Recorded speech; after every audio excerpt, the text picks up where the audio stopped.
प्यारे छात्र एवं छात्राओं, आज यूट्यूब चैनल पर आप सबों को हार्दिक बधाई।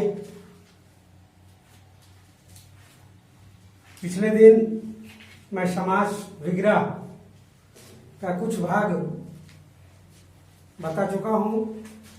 अब आगे देखिए, तीसरा कर्मधारय। कर्मधारय समास का समास विग्रह कैसे करेंगे? कर्मधारय समास पहले पहचानिए। वह समास जिसमें विशेषण तथा विशेष का मेल हो, दोनों मिश्रित हो, मिला हुआ, विशेषण भी हो और विशेष भी हो, तो वो समास कर्मधारय समास कहलाता। अब समास विग्रह के लिए अगर प्रश्न आता है, जैसे मान लीजिए नवजुवक, नवजुवक का समास विग्रह कैसे करेंगे? इसका नियम है, नवजुवक का अर्थ हुआ नया है जो युवक। इसका विग्रह करेंगे नया है जो युवक। महात्मा, इसका विग्रह करेंगे महान आत्मा। नीलकंठ, नीला हो जिसका कंठ। इस तरह विग्रह करेंगे। आप सबसे पहले कर्मधारय समास का पहचान होगा कि ये प्रथम पद जो है वो संख्या, जैसे विशेषण होगा, और जो विशेष से जुड़ा होगा। देखिए यहाँ नया विशेषण है, महान विशेषण है, आत्मा की विशेषता बतला रहा, नीला कंठ की विशेषता बतला रहा। ये देखिए, इस तरह से विशेषण के बारे में आप लोग जानते ही हैं। अब देखिए कि कौन सा समास में विशेषण है, वह समास कर्मधारय समास है, और उसका समास विग्रह हम इस तरह करेंगे, जैसे नवजुवक का नया है जो युवक, है जो युवक। चौथा द्विगु समास, संख्या वाचक यानी गिनती। विशेषण के साथ किसी शब्द का समास हो यानी मिलन हो तो उसे द्विगु समास कहते हैं। जैसे पंचपत्र, पंचपत्र का समास विग्रह कैसे करेंगे? पंच विश होता है पांच, पत्र की मतलब हो गया पात्र, बर्तन। तो यहाँ इसका अर्थ समझते हुए पांच पात्र, इसका विग्रह हुआ पांच पात्र। त्रिभुवन, त्रि मीन्स तीन, भुवन, भुवन तीन भुवन, इसका विग्रह करेंगे। चौराहा, चार राहों का समाहार, तीन भुवनों का समाहार, इसका इस तरह भी कर सकते हैं। पांचवा बहुव्रीहि समास। बहुव्रीहि समास जिस समास में कोई भी पद प्रधान नहीं होता, या फिर तू बाहर से आकर कोई शब्द प्रधान हो जाता है, वह समास बहुव्रीहि समास कहलाता है। जैसे उदाहरण के लिए लंबोदर, लंबोदर, लंबा हो उदर जिसका अर्थात ना इसमें लंबा के बारे में कहा जा रहा है, ना उदर के बारे में कहा जा रहा है, अर्थात तीसरा शब्द जो गणेश है, लंबोदर गणेश को कहा जाता है, तो गणेश के बारे में कहा जा रहा है। तीसरा शब्द गणेश है, इसका समास विग्रह इस तरह करेंगे, लंबा हो उदर जिसका अर्थात गणेश। विग्रह करने से भी समास बदल जाता है।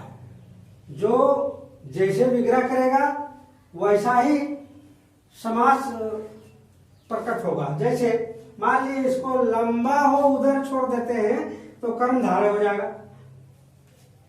लंबा हो जिसका उधर अगर लिख के छोड़ देते हैं तो कर्मधारय समास हो गया। लेकिन अर्थात लगा करके अगर गणेश लिखते हैं तो बहुब्रीहि समास हो गया।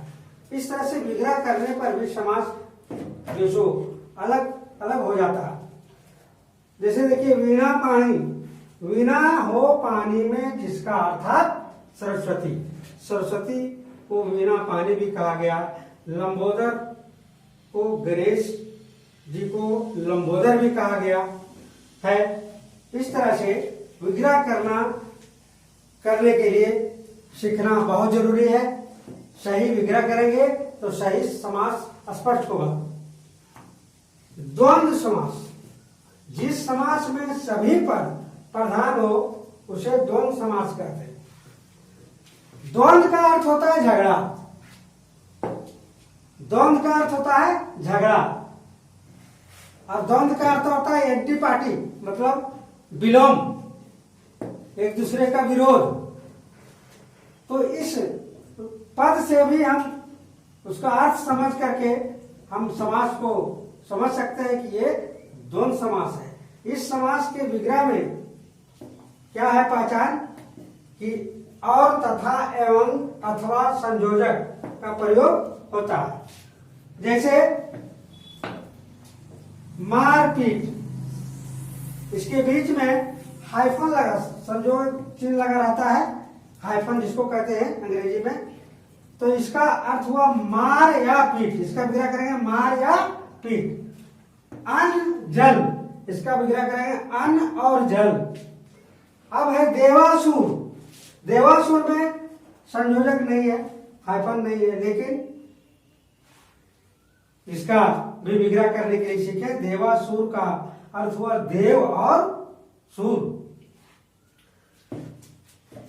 अब समास में जैसे दो या दो से अधिक पद की जो चर्चा होते आ रही है, ये दो या दो से अधिक पद द्वंद्व समास में ही देखा जाता है। जैसे कटहल कचनार, जामुन कटहल कचनार। यहां देखिए दो या दो से अधिक पद है, 4 पद भी हो सकता है, 5 पद भी हो सकता है। एक यही जो है सो उदाहरण है, तो इसका हम विग्रह करेंगे जामुन, कटहल और कचनार। देखिए नॉन, तेल, लकड़ी, यहां 2 से अधिक पद है तो नॉन, तेल, लकड़ी, नॉन, तेल और लकड़ी, ये समास विग्रह इस तरह हम करेंगे। तो ध्यान देकर के इसे समझ लें तो आपको कहीं दिक्कत नहीं होगी। 7वां प्रकार का समास नए समास को भी समझ लेना जरूरी है। इसकी चर्चा बहुत कम व्याकरण में देखा जाता है, लेकिन इसे भी जानना अति आवश्यक है। इस समास का पहला पद नकारात्मक होता है जो निषेधार्थ प्रकट करता है, नए समास कहलाता है। जैसे अनंत, अनंत, इसका हम विग्रह कैसे करेंगे? नायंत, इसका अंत नहीं होता है। अनेक, ना एक, ये एक नहीं है, एक से अधिक है, इसका विग्रह इस तरह करेंगे। अनपढ़, ना पढ़, यानी पढ़ा लिखा नहीं है।